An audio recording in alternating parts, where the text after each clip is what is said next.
এক সপ্তাহের ব্যবধানে বাজারে বেশ কিছু নিত্যপণ্যের দাম কমেছে, তবে বেড়েছে কোরবানি সংশ্লিষ্ট বিভিন্ন উপকরণের দাম।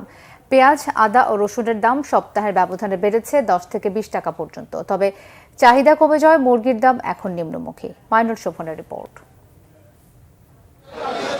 উৎপাদন কমে যাওয়ার অজুহাতে কয়েক সপ্তাহ রাজধানী সহ সারা দেশের বাজারগুলোয় অস্থিতিশীল ছিল ব্রয়লার ও সোনালী মুরগির দাম। তবে ক্রেতাদের জন্য কিছুটা স্বস্তি ফিরে আসতে শুরু করেছে।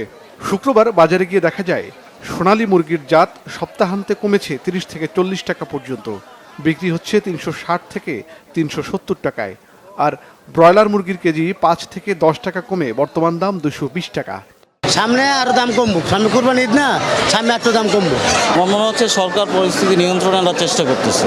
মুদ্রাস্ফীতিটা নিয়ন্ত্রণে আনা প্রয়োজন এবং আমার মনে হয় সরকারের যে উচ্চ পর্যায়ের কর্মকর্তারা রয়েছেন, বাংলাদেশ ব্যাংক অথবা অর্থ মন্ত্রণালয়, ওনারা চেষ্টা করছেন, চালাচ্ছেন। যদিও গরুর মাংসে আবারও সেই অস্বস্তি। হাতে গোনা কিছু জায়গায় 750 টাকায় মিললেও বেশিরভাগ বাজারেই বিক্রি হচ্ছে 800 টাকায়। মুরগির ডিমের দাম নতুন করে না বাড়লেও এখনও সেই বাড়তি দামে কিনে খেতে হচ্ছে সাধারণ মানুষকে। ডজন কিনতে এখনও গুনতে হচ্ছে 150 টাকা। কাজে কিনা তো খাওয়া সম্ভব না। এখন ধরেন ডিম এই থাকে 100 টাকা, 120 টাকা ডজন থাকে, এখন আমার 160 টাকা ডজন হয়ে গেছে। ডলারের দাম বাড়ানোর নেতিবাচক প্রভাব পড়তে শুরু করেছে আমদানি করা আদা আর রসুনে।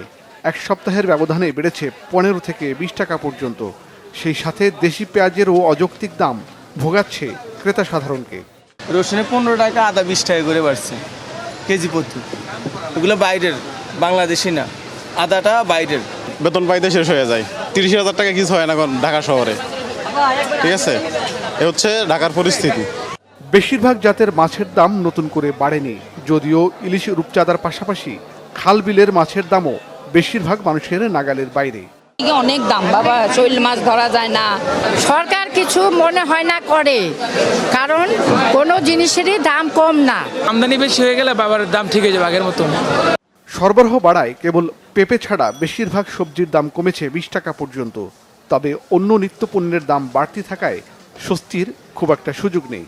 পটল 50 টাকা কেজি, ঢেঁড়স 60 টাকা কেজি, বটবুটি 80 টাকা কেজি, টমেটো আর টকটা 100 টাকা, আর মিষ্টিটা 80 টাকা, ফুলকপি 50 টাকা পিস, লাউ আছে 60 টাকা পিস, ঝিঙ্গা, দুন্দুল, চিচিঙ্গা 50 টাকা 60 টাকা কেজি।